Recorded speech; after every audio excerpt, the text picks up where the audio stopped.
أيها النبي والكوكب الدري يا أيها النبي والكوكب الدري أنت إمام الحضرة سلطانها الغيبي أنت إمام الحضرة. السلام عليكم ورحمة الله وبركاته.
إن الحمد لله نحمده ونستعينه ونستغفره ونعوذ بالله من شرور أنفسنا ومن سيئات أعمالنا من يهده الله فهو مضل له ومن يضلل فلا هادي له أشهد أن لا إله إلا الله وأشهد أن محمدا عبده ورسوله. قال الله تعالى في القرآن الكريم أعوذ بالله من الشيطان الرجيم بسم الله الرحمن الرحيم يا أيها الذين آمنوا اتقوا الله حق تقاته ولا تموتن إلا وأنتم مسلمون.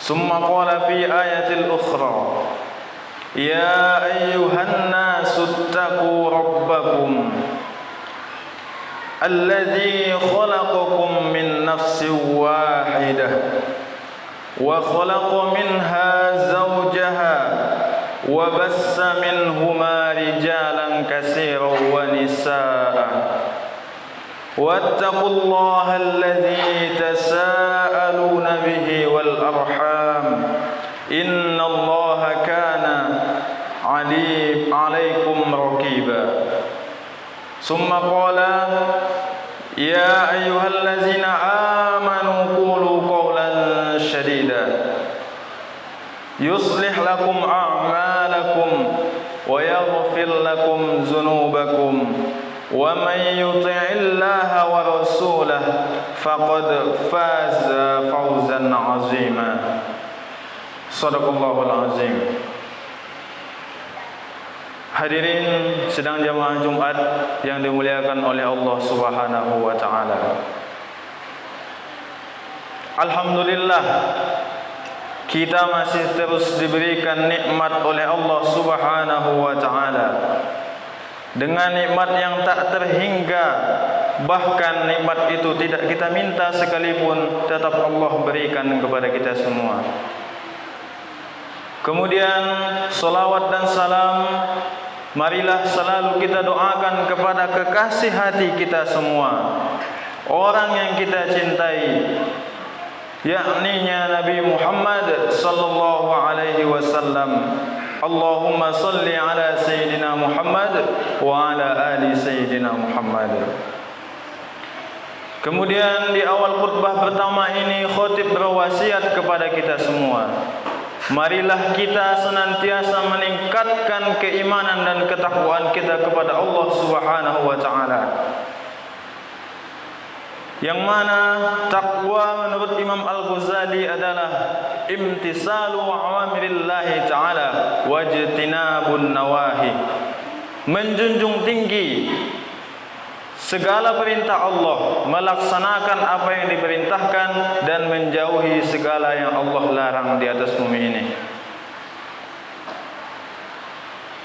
Ma'asyiral muslimin sidang jamaah Jumat rahimakumullah. Adapun judul khutbah kita pada kesempatan kali ini adalah menjauhkan agama dari politik yang berbahaya. Hadirin jamaah Jumat yang dimuliakan oleh Allah, kita umat Islam adalah umat terbesar di atas negeri ini. Jelang pemilu, suaranya selalu jadi rebutan partai politik. Tarik sana sini. Jika beberapa waktu yang lalu ada yang menolak politisasi agama yakni Islam, baru-baru ini muncul pernyataan Menteri Agama agar jangan memilih calon pemimpin yang menggunakan agama sebagai alat politik untuk memperoleh kekuasaan. Agama seharusnya dapat melindungi kepentingan seluruh umat, masyarakat, umat Islam. Karena itu kita diajarkan menebarkan Islam sebagai rahmat untuk semesta alam, bukan rahmat lil alamin, toh ujarnya. Apa yang bisa kita tangkap dari pernyataan ini? Pernyataan ini menyiratkan pandangan kalau agama Islam itu adalah sesuatu yang negatif, bahkan menjadi musuh bersama jika menyatu dengan politik dan pemerintah. Hadirin yang dimuliakan oleh Allah, pernyataan Menteri Agama soal Islam rahmatan lil alamin juga keliru.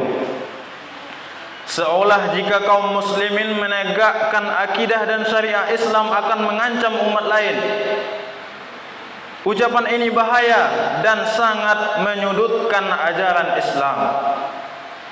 Komentar ini sangat bertentangan dengan makna yang dikandung dalam ayat tersebut. Juga bertentangan dengan hukum-hukum Islam serta realita sejarah dan fakta kekinian. Yang pertama, Banyak ulama tafsir al-mu'tabar yang memaknai rahmatan lil alamin itu tidak semata untuk kaum muslimin. Sebagaimana dalam surah Al-Anbiya ayat 107. Wa ma arsalnaka illa rahmatan lil alamin. Tidaklah kami mengutus kamu Nabi Muhammad melainkan untuk menjadi rahmat bagi sekalian alam. Profesor Dr. Wahbah Az-Zuhaili dalam tafsir Al-Munir menjelaskan makna ayat ini, tidaklah kami mengutus engkau wahai Muhammad melainkan sebagai rahmat untuk semesta alam, manusia dan jin. Ini terdapat dalam tafsir Al-Munir halaman 142. Kemudian yang kedua, ajaran Islam juga memberikan perlindungan dan perlakuan adil kepada semua manusia, baik muslim maupun kafir. Di dalam negara khalifah, harta, kehormatan dan jiwa orang-orang kafir akan dilindungi sesuai syariat Islam sebagaimana harta kaum muslimin. Inilah yang terjadi di Andalusia dahulu. Hadirin jamaah Jumat rahimakumullah, ketahuilah seharusnya yang diperingatkan oleh Menteri Agama adalah ketika agama dipisahkan dari politik dan pemerintahan, alias menggunakan prinsip-prinsip sekulerisme demokrasi. Apa akibatnya? Jabatan dan kekuasaan jadi rebutan. Segala cara dilakukan tanpa melihat lagi halal dan haram serta dosa. Mesti yang pantas diucap mempolitisasi agama adalah mereka yang berkamuflase menjelang pemilu sekolah Islami, bersorban, berkerudung, sowan kepada ulama, dipoto serta sedang sholat, buka puasa dan sebagainya. Padahal keseharian mereka belum tentu demikian. Dan yang lebih buruk lagi adalah sistem politik sekulerisme demokrasi meniscayakan politik uang. Uang menjadi segalanya, seolah keuangan yang maha kuasa di atas dunia ini. Untuk itu hadirin yang kami cintai karena Allah Subhanahu wa taala, ketahuilah Nabi kita Muhammad sallallahu alaihi wasallam memperingatkan beberapa bahaya perebutan dan haus akan jabatan dan kekuasaan sebagaimana dalam sabda beliau, innakum satakhrisun 'alal imarah wa satasiruna damah wa hasrata yaumal qiyamah. Artinya, sungguh kalian akan berambisi terhadap kepemimpinan atau kekuasaan. Sementara kepemimpinan atau kekuasaan itu akan menjadi penyesalan dan kerugian pada hari kiamat kelak. Ini terdapat dalam hadis Al-Bukhari, An-Nasai dan Ahmad yang meriwayatkan. Nabi SAW juga mengingatkan ancaman kepada para pemimpin yang suka menipu rakyat dalam masa jabatannya. Sabda beliau, "Ma min 'abdin yastar'ihi Allahu ra'iyyah yamutu yawma yamutu wa huwa ghashul li ra'yatihi illa haramullahu 'alaihi al-jannah." Tidaklah seorang hamba yang Allah beri wewenang mengatur rakyat lalu mati, dan hari ketika ia mati ia menipu rakyatnya, melainkan akan Allah haramkan untuknya surga. Hadis riwayat Al-Bukhari. Hadirin jamaah Jumat rahimakumullah, ingatlah agama Islam, politik dan kekuasaan adalah bagian yang terintegrasi. Para ulama sudah membahas tentang pentingnya agama dan kekuasaan itu bersatu. Dalam kitab Majmu' Al-Fatawa halaman 394, Ibnu Taimiyah mengatakan, jika kekuasaan terpisah dari agama atau jika agama terpisah dari kekuasaan, niscaya perkataan manusia akan rusak. Nah, inilah yang terjadi pada saat sekarang ini. Dalam Islam, menjadi penguasa itu memiliki tujuan yang mulia, yakni sebagai amal soleh untuk mengurus umat dengan penerapan Islam serta menyebarkan Islam ke seluruh penjuru dunia.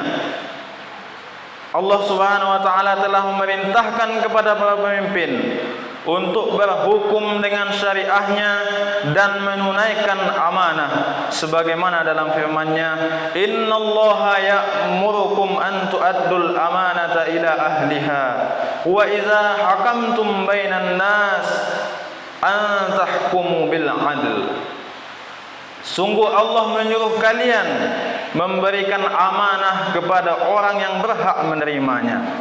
Juga menyuruh kalian jika menetapkan hukum di antara manusia agar kalian berlaku adil. Surah An-Nisa surah keempat ayat ke-58. Imam At-Tabrani, Imam Tafsir At-Tabrani menukil perkataan Ali bin Abi Thalib radhiyallahu anhu. Kewajiban imam atau penguasa adalah berhukum dengan hukum yang telah Allah turunkan dan menunaikan amanah. Jika ia telah melaksanakan hal itu, maka orang-orang wajib mendengarkan dan mentaati dia, juga memenuhi seruannya jika mereka diseru. Hal ini selaras dengan firman Allah dalam surah Al-Maidah ayat 44, ayat 45 dan ayat 47, bahwa siapa saja yang tidak menerapkan hukum-hukum Allah statusnya adalah kafir, zalim atau fasik. Karena itu sudah seharusnya umat meluruskan pandangan soal politik dan kepemimpinan, bahwa pemimpin yang amanah bukan sekedar pemimpin yang soleh secara personal, tetapi juga menciptakan kesolihan secara menyeluruh. Pemimpin yang akan menjadikan Islam sebagai sistem kehidupan sehingga terciptanya rahmat bagi sekalian alam. Tanpa menerapkan syariat Islam, sesoleh apapun seorang pemimpin tidak akan bisa mengundang rahmat Allah Subhanahu wa taala. Barakallahu li wa lakum fil Qur'anil azim wa nafa'ani wa iyyakum bima fihi minal ayati wa zikril hakim wa taqabbala minni wa minkum tilawatahu innahu huwal ghafurur rahim.